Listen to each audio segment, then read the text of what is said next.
Salut les geeks, j'espère que vous êtes en forme parce qu'aujourd'hui on va faire un tutoriel. Ça fait longtemps que j'avais pas fait de tuto sur la chaîne et c'est l'occasion pour moi de remédier à ça. Alors vous avez été très nombreux sur la chaîne en commentaire à me demander un tutoriel sur l'installation d'un serveur Plex sur la Freebox Ultra et c'est ce qu'on va voir aujourd'hui. Donc on va voir comment installer et configurer un serveur Plex sur la Freebox Ultra. Vous allez voir, c'est un petit peu complexe mais avec ce tutoriel vous allez y arriver sans souci.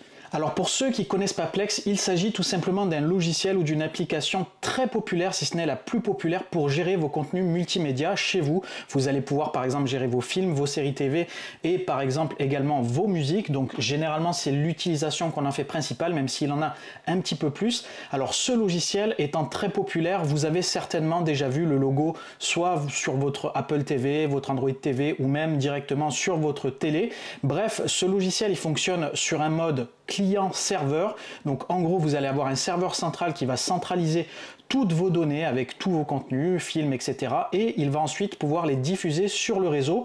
Alors il fonctionne sur le réseau local, il peut également fonctionner sur un réseau à l'extérieur. Donc si jamais vous n'êtes pas chez vous, c'est pas ce qu'on va voir dans cette vidéo, on va rester sur la partie locale et donc on va voir comment installer ce logiciel et le configurer en mode client sur les autres postes pour pouvoir tout simplement récupérer nos contenus et en profiter. Ça fonctionne un petit peu comme un Netflix à la maison et ça c'est super pratique. Alors pour ceux qui me suivent sur la chaîne depuis un petit moment, vous vous souvenez peut-être, j'avais déjà sorti un tutoriel sur l'installation d'un serveur Plex sur un Raspberry Pi 4 et je dois avouer que sur ce genre d'équipement, les performances sont pas forcément au rendez-vous et d'après les tests que j'ai pu faire sur la Freebox Ultra, je dois avouer que j'ai quand même des résultats assez positifs en termes de performance et il n'est pas impossible que je migre mon serveur Plex directement sur la Freebox Ultra.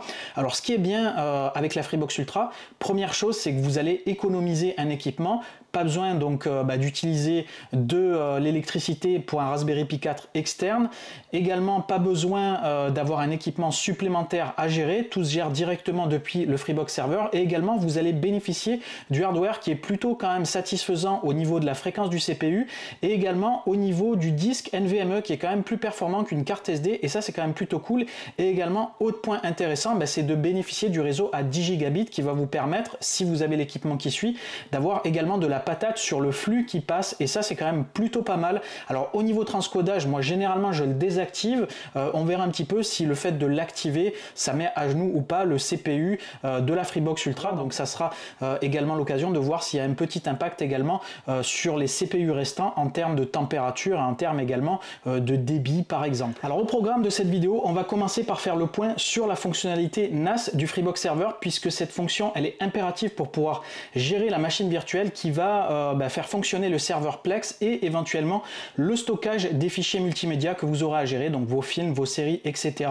Si vous n'avez pas de stockage sur votre Freebox Server, vous pourrez tout simplement pas créer la machine virtuelle, donc ça va être vraiment impératif. Alors j'avais déjà créé une partie sur mon test de la Freebox Ultra, donc je vais la récupérer et je vous la mettrai un petit peu aux petits oignons pour que ça colle parfaitement. Également, donc ensuite on verra comment installer et activer la machine virtuelle qui va gérer le Plex Server et ensuite on partira dans cette machine virtuelle pour installer le serveur Plex et bien sûr configurer celui-ci pour que ça fonctionne avec votre librairie multimédia. Et enfin, je vous donnerai un petit peu mon avis sur l'utilisation, notamment pour des gros fichiers, pour voir si d'après mon retour, ça fonctionne plutôt bien ou pas par rapport à mon Raspberry Pi 4 qui lui était un petit peu à la ramasse. Comme d'habitude, avant de commencer, si jamais vous tombez sur cette vidéo par hasard ou que vous découvrez ma chaîne, n'hésitez pas à vous rendre sur celle-ci. Il y a plein de vidéos cool à découvrir. Je suis sûr qu'il y a des contenus qui pourraient vous plaire. Je fais pas seulement des tutoriels sur Plex, il y a également des découvertes de logiciels, de systèmes d'exploitation. On parle beaucoup de distribution Linux. Je fais également des tests produits, on parle jeux vidéo, on parle cinéma. Bref, ici, c'est une chaîne pour les geeks et j'essaie de traiter vraiment des sujets très variés parce que je suis un passionné, j'aime beaucoup de choses. Bref, l'idée ici, c'est de créer une grosse communauté autour de notre passion commune. Donc, si jamais ça vous intéresse, n'hésitez pas à vous abonner à ma chaîne et n'hésitez pas également à mettre un max de likes sur la vidéo, ça soutient mon travail et ça me fera énormément plaisir. Allez, il est temps de commencer par la première partie de cette vidéo. On va voir comment gérer le stockage sur la Freebox Ultra. C'est parti!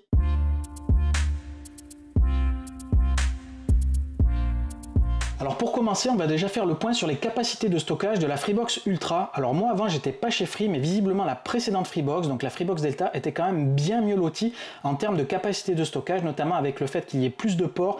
En gros elle était plus cohérente pour gérer un serveur NAS, ce qui n'est pas le cas avec la Freebox Ultra, et ça j'ai l'impression que Free a vraiment un petit peu manqué cette partie-là. Alors malgré ses qualités en termes de performance, à l'intérieur, donc en termes de port interne, on a uniquement un seul port NVMe pour gérer le stockage. Alors du coup vous allez pouvoir y greffer un disque NVMe en gros ultra haute performance. Alors ça c'est parfait pour les machines virtuelles, mais par contre pour stocker tout ce qui va être votre bibliothèque de contenu, là ça va être très vite limité puisque ces disques là sont généralement assez faibles en termes de capacité. On va atteindre du 2, 4 Tera, maximum 8 Tera. De toute façon ça coûte une blinde au-delà des 4 Tera et vous allez être quand même très limité, là où les disques en gros classiques, les disques plateaux, vous allez pouvoir stocker plusieurs dizaines de Teraoctets sans problème. Alors le problème c'est que sur la Freebox Ultra il n'y a qu'un seul port USB 3, du coup vous allez pouvoir mettre un dock avec un disque externe, mais vous pourrez mettre qu'un seul disque par défaut, sinon il faudra prendre des docks multidisques sur un seul port. Bref, je trouve que c'est pas du tout optimal pour stocker les films.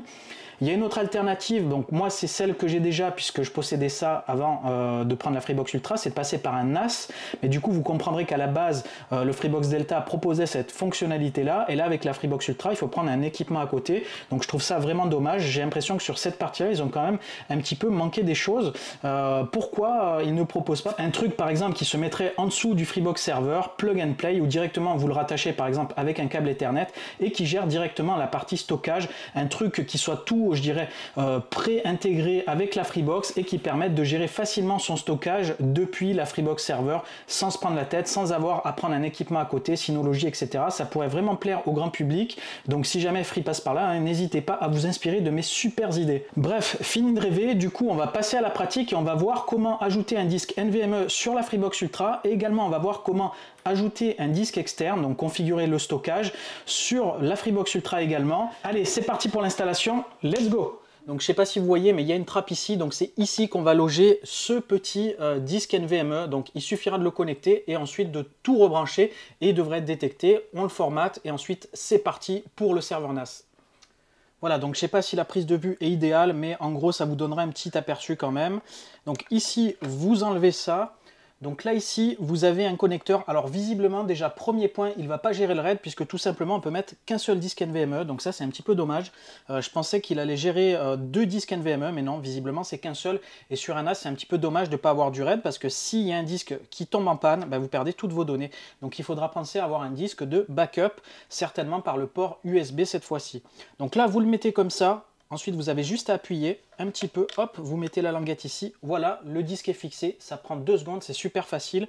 Il n'y a pas besoin de visser quoi que ce soit, d'habitude on a une petite vis à mettre, là il y a directement un loquet en métal, donc c'est quand même assez bien foutu, et voilà, c'est terminé, il ne me reste plus qu'à rebrancher tout ça et à partir sur l'interface. Donc voilà, je viens de rebrancher ma Freebox, j'ai retrouvé mon éclairage et on va maintenant partir dans les paramètres de la Freebox pour aller gérer le disque. Alors la première chose qu'on va faire, c'est déjà vérifier s'il est détecté et ensuite on va aller le formater. Donc là ici, nickel, il est bien détecté. Donc de votre côté, il faudrait aussi qu'il soit détecté pour que tout soit fonctionnel. Alors pour info, ça c'est un disque de récupération, donc il y a déjà des données dessus. Donc voilà, pareil, il va falloir le formater. Donc là ici, vous avez un bouton formater le disque, on va cliquer dessus. Donc là, disque 1, on va laisser donc le nom disque 1.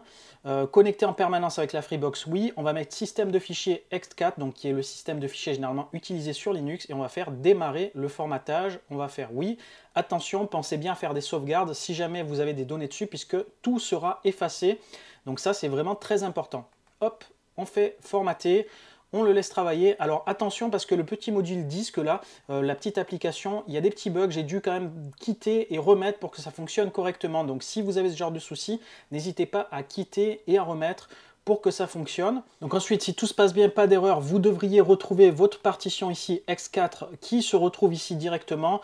Vous faites activer le disque et ensuite il devrait être accessible directement dans la Freebox. Donc c'est ce qu'on va vérifier tout de suite. Donc maintenant on part dans l'explorateur de fichiers ici, et si on regarde ici disque 1, il a bien trouvé mon disque. Donc on va directement pouvoir uploader des documents ici, mais ce qui va nous intéresser aussi, c'est d'y accéder directement en tant que lecteur réseau, directement dans Windows, pour stocker à l'intérieur de votre Freebox en tant que NAS, si vous avez par exemple des documents spécifiques que vous voulez mettre à l'intérieur directement depuis un ordinateur. Concernant la partie stockage externe, on va faire un petit point au niveau matériel puisque c'est là-dessus que seront stockés vos contenus multimédia. Donc on va voir un petit peu quelles sont les possibilités qui s'offrent à vous et il y en a plusieurs. Alors soit vous ne prenez pas la tête et vous prenez un boîtier externe tout en un que vous trouverez dans le commerce comme par exemple à Boulanger, à la Fnac, etc.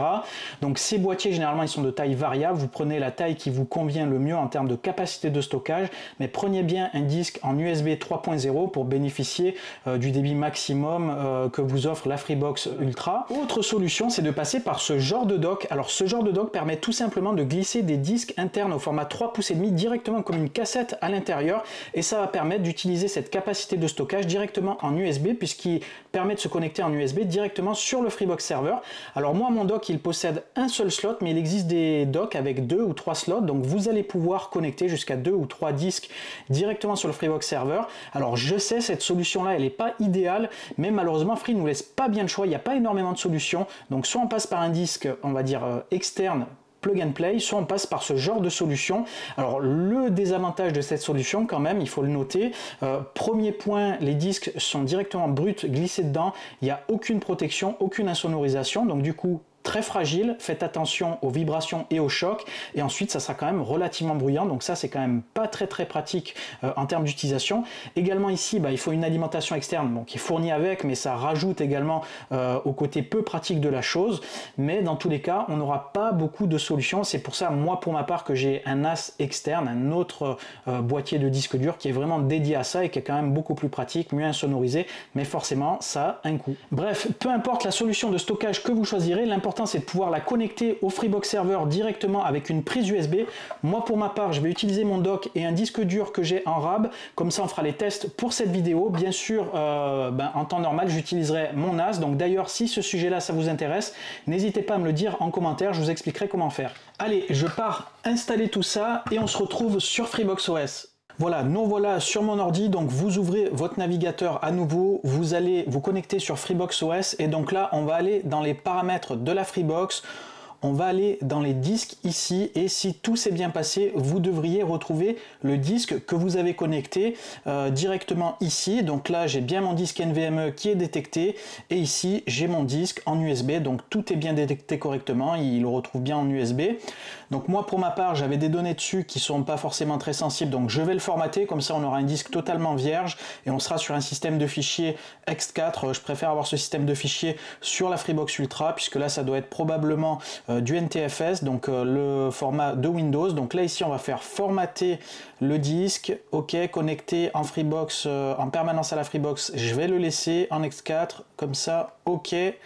Donc on fait démarrer le formatage, on valide, donc on laisse tourner le formatage, c'est pas très long généralement, et ensuite donc on aura directement notre partition qui sera disponible. Voilà, donc le disque est formaté, donc on va aller faire un petit tour sur l'explorateur de Freebox OS, donc on va quitter tout ça et on va aller directement ici, et si tout se passe bien, vous devriez retrouver votre disque dur ici avec la capacité totale disponible, et donc forcément il va être à 0% d'utilisation. Donc c'est ce disque là que je vais utiliser pour stocker les contenus Plex que je vais mettre à l'intérieur, et le disque 1 je vais le réserver pour stocker la machine virtuelle. Allez, maintenant que le stockage est prêt, il est temps de créer notre machine virtuelle.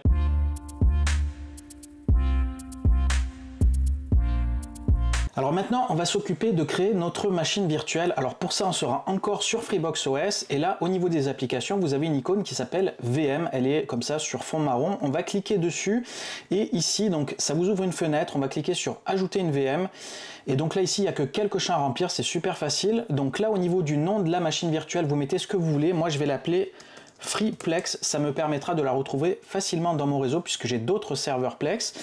Ici au niveau du CPU on va mettre le maximum, c'est-à-dire 2 CPU, et en termes de RAM on va mettre 2048. Alors ça c'est le maximum qu'on peut mettre par VM sur le Freebox Server, sur la Freebox Ultra. C'est un petit peu dommage puisqu'on ne peut même pas rajouter de la RAM sur la Freebox Ultra, du coup on va être limité quand même. Alors dans tous les cas on met le maximum et on verra bien ce que ça donne. Alors au niveau du système, donc 3 possibilités, soit vous utilisez un système préinstallé qui est dans la liste suivante, soit on utilise une ISO qui est déjà dans l'ordinateur, ou alors on utilise carrément une image disque virtuelle qu'on a déjà de présent sur l'ordinateur. Donc nous on va choisir un système d'exploitation qui est déjà dans la liste, puisque je vais sélectionner Debian 12. Alors Debian 12 c'est la dernière version de Debian et ça c'est idéal pour un serveur Plex, et d'après les retours que j'ai pu avoir, c'est ce qui fonctionne le mieux sur la Freebox Ultra en termes de machine virtuelle, puisque j'ai des personnes qui ont eu des bugs sur du Ubuntu. Moi-même j'ai eu des bugs sur la dernière version d'Ubuntu, notamment avec le disque réseau qui ne montait pas, j'arrivais pas à accéder à mes fichiers, donc ça bien sûr bien dommage. Donc là au niveau de l'utilisateur par défaut, donc soit vous laissez Freebox, donc ça sera le login qu'il faudra saisir à la connexion, sinon vous mettez ce que vous voulez. Donc moi je vais mettre la revue geek ici, et ici donc pour se connecter ensuite, deux possibilités: soit vous utilisez une clé SSH, alors ça c'est recommandé, mais là c'est un petit peu compliqué à vous expliquer, à générer la clé etc. Donc on va passer par un mot de passe, donc vous mettez le mot de passe de votre choix, un truc le plus sécurisé possible. Donc là pour les tests forcément je vais mettre un truc un petit peu bidon, donc je vais mettre la revue geek encore, et ici donc on va cocher accès au disque Freebox, qui va permettre donc à la machine virtuelle d'avoir facilement accès au disque sans avoir à installer de trucs supplémentaires. Ça va se faire un petit peu automatiquement et ça va être super pratique. Vous faites suivant et la machine virtuelle va s'installer directement et on aura accès donc à notre machine virtuelle directement depuis le navigateur, depuis l'explorateur. Bref, notre machine virtuelle va fonctionner. Voilà, installation terminée. Donc vous cliquez sur terminer ici et donc là on peut voir le détail de notre machine virtuelle, et surtout on peut voir qu'elle est dans un statut éteint. Alors pour l'instant elle n'a pas été initialisée, c'est-à-dire qu'on n'a pas encore d'adressage d'IP, donc pour ça il va falloir l'allumer, et une fois qu'elle sera allumée, on aura l'adresse IP finale de notre machine virtuelle et ça va nous servir pour nous connecter en SSH dessus et pour pouvoir faire nos manipulations. Allez, on va allumer notre machine virtuelle, c'est parti. Donc on fait allumer. Donc ici, si vous voulez, vous pouvez ouvrir la console ici et ça va vous afficher en fait ce qui se passe à l'écran. Donc ça va vous mettre tout le process. Donc là, moi, j'en ai pas spécialement besoin, mais si vous voulez voir ce qui se passe, vous pouvez toujours activer comme ça la console.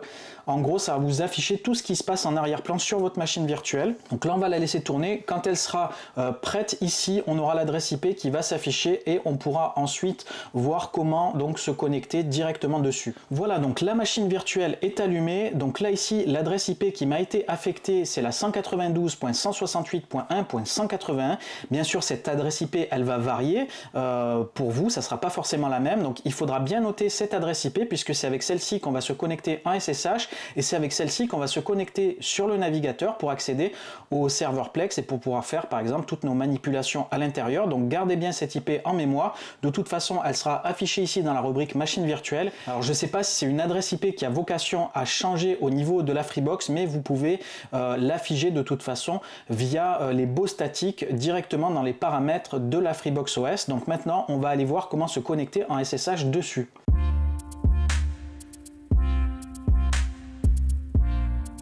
Alors pour se connecter en SSH, il va nous falloir un client SSH. Donc pour ça, moi je vais utiliser, je dirais le plus populaire, il s'agit de PuTTY. Alors moi je suis sur Windows, bien sûr vous pouvez, si vous êtes sur macOS, utiliser un autre logiciel. L'important c'est qu'il gère le protocole SSH. Alors pour pouvoir récupérer PuTTY et l'installer, il est directement disponible sur le Microsoft Store. Donc ça c'est quand même plutôt cool. Donc tous les utilisateurs de Windows 10, Windows 11, vous n'aurez pas de difficulté à le trouver. Sinon il faudra directement le récupérer via votre navigateur sur un site qui le propose.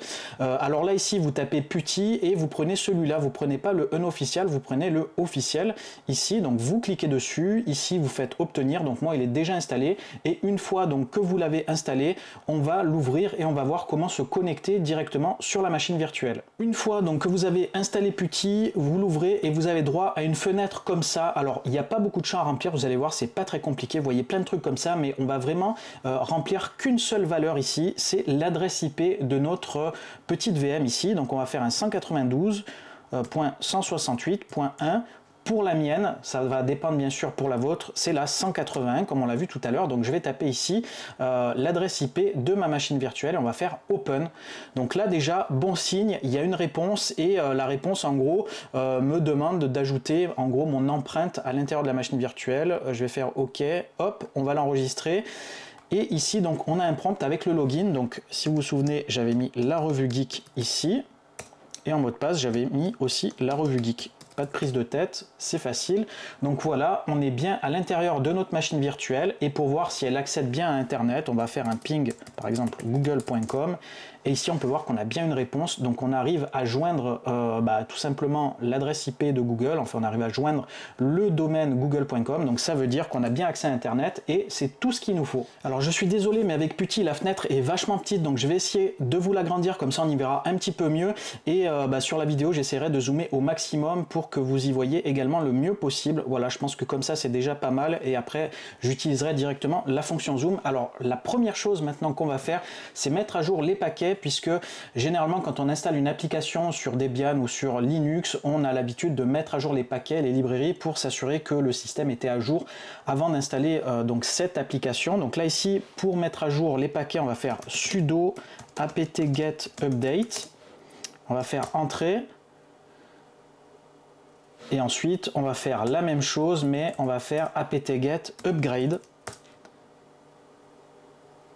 Et donc là, tout était à jour. Donc ça veut dire que lors de l'installation, tous les paquets étaient à jour. Et ça, c'est quand même plutôt pas mal. Donc ça nous fait gagner du temps. Donc maintenant, on va partir sur le site de Plex pour aller récupérer le fichier .deb. Donc c'est l'extension qui permet d'installer des applications sur Debian, par exemple, ou sur Ubuntu. Et on va aller installer le serveur Plex. Voilà, donc là, on se trouve sur le site officiel de Plex. Donc c'est plex.tv. Je vous mettrai bien sûr le lien en description. Donc là, ici, en haut, on a une partie Download. Donc c'est ici qu'on va aller. On va sélectionner Plex Media Server. Donc là ici, vous avez différents systèmes d'exploitation qui sont gérés et notamment Linux. Donc nous, on va sélectionner Linux ici. Et au niveau de la distribution ici, vous choisissez donc la version Ubuntu 16.04, Debian 8 et plus en version ARM V8 puisque c'est ce type de processeur que possède la Freebox Ultra. Vous cliquez dessus et là, ça va vous lancer le téléchargement et on se retrouve dès que le fichier est téléchargé. Voilà, donc le fichier est téléchargé, mais comment faire maintenant puisque je ne peux pas le faire glisser directement dans la machine virtuelle et c'est là que le Freebox Ultra va rentrer en jeu. On va se servir des disques qui sont connectés en réseau pour pouvoir stocker ce fichier-là directement dans le disque de la Freebox et vu que notre machine virtuelle a également accès à ces disques-là, on va pouvoir récupérer notre petit programme. Donc là, ce qu'on va faire déjà dans un premier temps, on va voir comment connecter un lecteur réseau directement sur l'explorateur pour accéder au disque dur de la Freebox et ensuite on verra comment le récupérer depuis la machine virtuelle. Donc on commence par l'explorateur. Alors pour connecter un lecteur réseau sur votre ordinateur ici, donc vous ouvrez votre explorateur et là ici donc vous avez une sorte de bandeau ici et vous devriez retrouver ici ce PC. Donc c'est en gros l'écran d'accueil de votre ordinateur sur l'explorateur et là ici si vous cliquez droit dessus, vous pouvez faire connecter un lecteur réseau. Donc c'est ça qu'on va faire hein, tout simplement. Donc on va cliquer là et lorsque vous cliquez là, vous avez une petite fenêtre qui s'ouvre. Donc là, ça vous affectez une lettre en fait, comme lorsque vous avez un disque dur sur votre ordinateur, mais ça sera directement un lecteur réseau. Donc là, ici, au niveau du dossier, vous allez mettre 2 anti-slash. Alors, il me semble que ça s'appelle comme ça, je m'embrouille toujours entre les deux. Vous allez taper freebox underscore serveur avec un S majuscule et ensuite ici vous mettez encore un anti-slash et je ne sais pas si vous vous souvenez quand on avait connecté nos disques, il y en a un qui s'appelait disque 1, l'autre disque 2, donc il faut bien garder ces noms en mémoire puisque c'est ces noms là les chemins réseau de vos disques. Donc ici moi je vais mettre le disque 1 ici, je vais faire terminer et donc là il a retrouvé donc directement mon disque qui est sur la Freebox. Donc là ici, si on regarde ici l'URL, on est bien sur le Freebox Server et c'est là-dedans que se trouvent donc mes fichiers du Freebox Server à l'intérieur. Donc je vais mettre directement ici, je vais couper et coller mon fichier Plex Media Server, on va le mettre là-dedans et on le retrouvera directement depuis la machine virtuelle. Alors souvenez-vous, j'ai 2 disques durs moi donc de présent sur mon Freebox Server, donc je vais cliquer droit également ici, je vais faire connecter un lecteur réseau. Je reviens ici, donc je remets ici mon URL freebox underscore server et cette fois-ci je mets disque 2 puisque c'est sur ce second disque que je vais mettre quelques contenus multimédia qu'on va retrouver sur notre Plex serveur. Hop, terminé. Allez, on retourne maintenant sur notre machine virtuelle et ici on va aller récupérer notre fichier .deb pour pouvoir l'installer. Alors là ici si vous faites un ls/mnt, vous allez voir que les 2 disques sont bien connectés à l'intérieur de notre machine virtuelle et ça s'est fait automatiquement directement lors de l'installation de la machine virtuelle et ça c'est super pratique. Donc là si je vais sur cd donc mnt disque 1 et dans le dossier donc téléchargement, il me semble que c'est là-dedans que je l'ai mis. Je vais faire un ls et ici j'ai bien mon fichier donc .deb que j'ai copié tout à l'heure donc directement à l'intérieur du dossier. Donc là il nous reste juste à faire un dpkg, on va faire un sudo quand même avant, sudo dpkg-i plex media server, hop, on fait entrer et donc là il est en train d'installer notre serveur Plex. C'est pas plus compliqué que ça, on va le laisser travailler et une fois que c'est installé on pourra se rendre directement sur le navigateur. Voilà, donc maintenant que le serveur Plex est installé, on va voir si tout fonctionne comme prévu. Donc là ici vous tapez donc votre adresse IP 192.168.1.181, donc bien sûr ça variera en fonction de votre adresse IP chez vous. Et là ici on va mettre 2.32400, donc c'est le port qu'utilise Plex pour fonctionner. Et ici j'ai oublié le petit /web. Voilà, donc ça c'est l'URL de l'interface web de votre serveur Plex, donc je vous mettrai ça aussi en commentaire, puisque ça aussi peut-être que vous n'allez pas forcément le garder en mémoire. Donc là ici, il a reconnu mon compte Plex qui est directement créé, donc là ici, soit de votre côté vous avez déjà un compte Plex, soit vous n'en avez pas, à ce moment-là il faudra en créer un, ça sera quand même mieux. Donc on va faire connexion. Donc voilà, donc là dès que vous avez rattaché votre compte Plex, là ici tout de suite on va partir sur la première configuration avec la petite pub ici qui va bien. Donc je vous avais déjà présenté Plex sur une autre vidéo, donc je ne vais pas rentrer dans les détails non plus, on va faire un truc quand même assez vite fait là-dessus. Donc là ici, si vous voulez aller plus loin avec Plex, notamment avoir accès à l'extérieur à votre serveur Plex et débloquer toutes les fonctionnalités, vous avez Plex Pass, donc qui permet en gros de débloquer tout ça moyennant soit 5 € par mois, soit 39 € par an, ou carrément si vous voulez une licence à vie c'est 120 € pour tout le temps. Donc là on va fermer ça. Donc il a bien retrouvé le nom de mon serveur Plex, donc FreePlex. Alors ça, c'est comme vous voulez, soit vous le laissez cocher, soit vous le décochez. Donc forcément, avec la Freebox Ultra, l'avantage c'est qu'avec les 8 gigabits en symétrique, là ça va prendre tout son sens, puisqu'on va avoir vraiment du débit pour pouvoir passer nos contenus. Donc moi personnellement, je vais le décocher parce que c'est pas quelque chose qui m'intéresse. Donc ça, c'est vous qui voyez en fonction de votre utilisation. Donc ensuite, suivant ici, on va passer à la partie médiathèque. Donc là, ce que je vais faire, je vais rajouter quelques contenus à l'intérieur des disques durs. Comme ça, on pourra directement récupérer et retrouver du contenu à l'intérieur de la médiathèque, puisque là pour l'instant les disques sont vierges. Donc je vais le faire en parallèle, donc forcément magie du montage, les contenus seront déjà à l'intérieur de la machine virtuelle lorsqu'on fera l'ajout dans la bibliothèque. Me revoilà, j'ai ajouté deux petits contenus, comme ça nous permettra d'avoir un visu de ce que ça donne. Alors comme d'habitude, c'est des contenus qu'il faut avoir acquis légalement, un Plex c'est pas fait pour faire du piratage, etc. Donc veillez à faire en sorte d'avoir vraiment les droits sur les fichiers que vous avez. Alors là au niveau donc de la bibliothèque, vous faites ajouter une bibliothèque ici. Donc moi c'est des films que j'ai mis, donc je vais faire film. Donc vous pouvez nommer comme vous voulez votre dossier, donc je vais laisser film. Donc j'aime bien moi séparer des fois par source, si c'est du 4K, si c'est pas du 4K, c'est vous qui voyez bien sûr en fonction. Donc bien sûr vous pouvez ajouter des séries, des musiques, etc. Donc c'est vous qui également voyez ce que vous avez besoin d'ajouter. Donc on va faire suivant. Là ici je vais faire parcourir et donc là je vais aller dans le disque 2 directement et donc là j'ai mis deux films ici donc qui sont en 1080p. Donc je vais faire ajouter. Donc ensuite ici dans la partie avancée, donc ça va être la partie qui va concerner, je dirais, la synchronisation au niveau des jaquettes, etc. Si on veut activer les bandes d'annonces, des trucs comme ça. Donc là ici au niveau de la certification, je vais mettre France, comme ça j'aurai les bons contenus avec les bons titres, etc. Là si vous voulez, vous pouvez utiliser les titres originaux pour ceux qui préfèrent avoir les noms américains des films. Alors ça c'est pour moi c'est pas très utile pour ma part. Donc voilà, je vais laisser comme ça. Tout me paraît bien. Donc ensuite on fait ajouter une bibliothèque, on fait suivant et on fait terminer. Et donc là, c'est allé super vite. Donc déjà en termes de réactivité, c'est quand même assez sympa, puisque j'ai eu l'habitude, par exemple, avec mon Raspberry Pi, ça mouline un petit peu comme ça, ça pédale. Là, c'est quand même allé un petit peu plus vite, même s'il n'y a que deux films. Je peux vous dire que quand ça rame, vous le sentez assez rapidement. Alors, je ne vais pas aller tripatouiller dans les paramètres, etc. Là, on va considérer que le tutoriel est terminé. On a réussi à installer notre serveur Plex. Donc, je vous laisserai faire mumuse avec. J'ai une autre vidéo sur la chaîne si jamais vous voulez aller un petit peu plus loin avec Plex.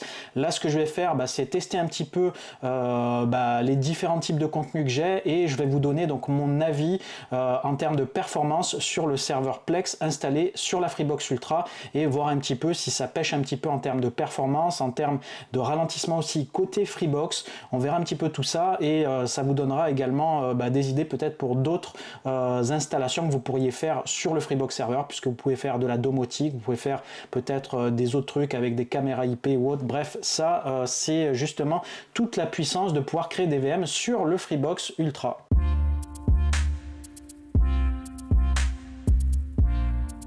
Il est temps maintenant de vous donner mon verdict final puisque j'ai fait un petit peu mumuse maintenant avec ma machine virtuelle sous Plex et je dois vous dire que je suis agréablement surpris des performances de cette petite machine virtuelle qui est directement gérée par le Freebox Server. Je dois vous dire qu'elle surclasse largement mon Raspberry Pi 4 qui pourtant a 8 Go de RAM. J'avais pas mal de lenteur sur celui-ci et là je dois avouer que toutes les lenteurs ont disparu.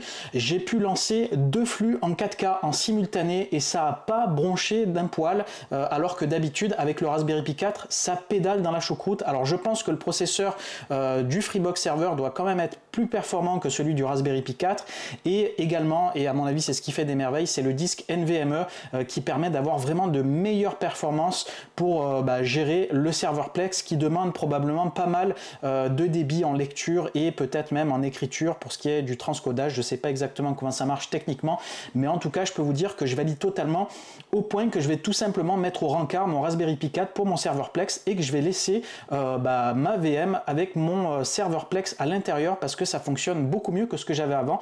Donc si vous vous posiez la question qu'est-ce que ça vaut le Freebox Server pour un serveur Plex, ma foi ça marche plutôt pas mal. Alors concernant les conséquences au niveau du Freebox Server par rapport au fait qu'on met une machine virtuelle qui va être utilisée un petit peu intensément, alors pour l'instant en termes de performance j'ai pas noté de latence particulière sur mon réseau, mais ce qu'on va faire, on va lancer là des petits tests. Comme ça va nous fixer un petit peu sur ces résultats-là. Donc je ne sais pas du tout les résultats, donc ça va me permettre également de les découvrir avec vous. Par contre, ce que j'ai constaté, c'est qu'effectivement le CPU chauffe un peu plus, donc ça c'est normal, on le sollicite. Donc je suis monté à peu près à 70 degrés.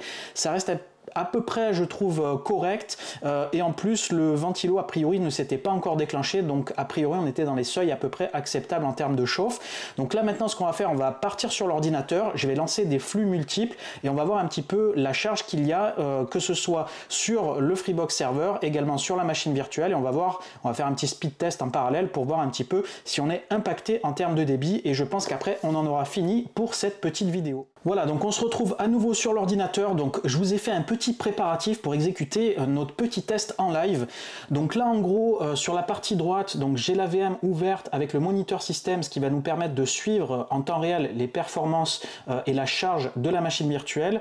À gauche je vous ai mis donc le Freebox OS avec les courbes de température du serveur pour voir un petit peu ce que ça donne en termes de température. Et ensuite au milieu j'ai préparé un speed test qu'on exécutera lorsqu'on va lancer 2 flux simultané sur Plex. Ça va nous permettre de voir un petit peu ce que ça donne déjà en termes de performance, donc voir si j'ai des ratés ou pas au niveau de l'image. Ça va permettre de voir également la charge sur la machine virtuelle, la chauffe sur la Freebox Server et ça va voir surtout si on a des impacts en termes de débit au niveau du speed test, voir si on a perdu par exemple la moitié de débit, un quart, etc. Ça sera quand même un test assez représentatif. Donc je vais commencer par lancer le flux sur ma télé, hop. Donc je pars en lecture, donc on va voir tout de suite le CPU qui va commencer à travailler ici côté machine virtuelle. On le voit très clairement ici, il y a plein de process qui sont exécutés. Donc là j'ai un premier flux qui est exécuté. Alors pour l'instant côté température ici, hop, on commence à avoir un petit pic, c'est logique puisqu'on commence à solliciter un CPU. Donc là, tout de suite, il va y avoir ici un impact, ça c'est logique. Donc moi, il me semble que je montais aux alentours des 70 degrés. Donc on va le laisser travailler tranquillement. Côté machine virtuelle, c'est relativement maîtrisé ici en termes de charge. On reste quand même sur des valeurs très très acceptables et le CPU n'est pas tout le temps à 100%, donc c'est quand même assez positif. De mon côté, je regarde, ok, le film il est bien en train d'être diffusé, ça va pas planter de l'autre côté. Je vais lancer donc un deuxième flux directement sur mon téléphone.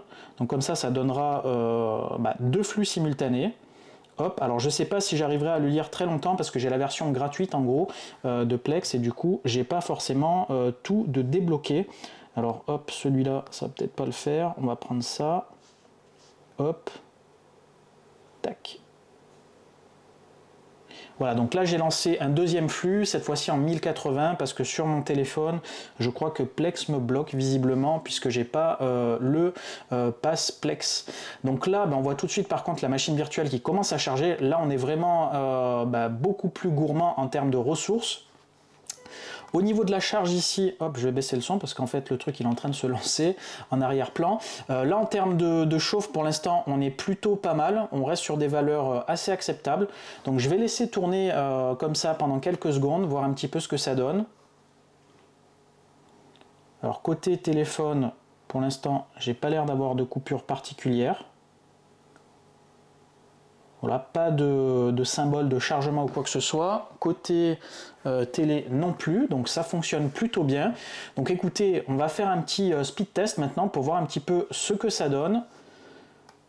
Allez, c'est parti. En plus, ça donnera aussi un aperçu puisque souvent le soir, j'ai des débits beaucoup moins importants.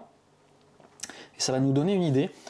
Donc 4 gigabits, donc généralement c'est les résultats habituels, donc a priori j'ai pas trop d'impact en termes de débit descendant, puisque c'est les valeurs à peu près que j'ai en moyenne, et en débit montant, pareil, ouais, j'ai à peu près souvent ces valeurs là, peut-être un petit peu moins que d'habitude, mais globalement ça impacte pas réellement, j'ai l'impression, la bande passante au niveau de la connexion internet. Donc concrètement le CPU a l'air de s'en sortir plutôt bien. Ok, le flux là il tourne toujours, et sur la télé aussi. Donc écoutez, le test a été très concluant, donc ça confirme ce que je ressentais, c'est beaucoup plus performant que mon Raspberry Pi 4, et au niveau de l'impact sur la Freebox, ma foi il est plutôt pour l'instant néant. Donc bien sûr je vous dirai à l'usage à force de l'utiliser si jamais j'ai rencontré des soucis. N'hésitez pas vous aussi à me dire si vous rencontrez des soucis directement en commentaire par exemple. Et voilà, cette vidéo arrive à son terme. Alors derrière c'est mon petit Plex qui tournait lors de mon test. Alors j'espère que cette vidéo elle vous a plu et qu'elle vous sera utile. Si dans tous les cas vous avez la moindre question sur l'installation du serveur Plex ou peut-être sur des trucs que vous voudriez que j'essaye, n'hésitez pas à le poster en commentaire, et en fonction de mes possibilités, j'essaierai de vous préparer une vidéo sur le sujet. Alors j'ai encore pas mal de vidéos en préparation comme d'habitude. À chaque fois la liste se décale parce qu'en fait j'ai des nouvelles idées, j'ai des nouvelles demandes, et du coup la liste s'allonge. Je réduis parce que je produis également à côté, mais je pense que j'ai plus d'idées que ce que je produis. Bref, dans tous les cas, si vous voulez découvrir ces prochains contenus, n'hésitez pas à vous abonner à la chaîne. Également, si ce genre de vidéo ça vous plaît, n'hésitez pas à mettre un max de likes sur la vidéo, ça soutient mon travail et ça fait énormément plaisir, ça motive énormément lorsque les personnes me donnent des retours positifs. Donc voilà, vraiment ne vous gênez pas. Donc écoutez, moi je vous dis à très bientôt, portez-vous bien, ciao les geeks.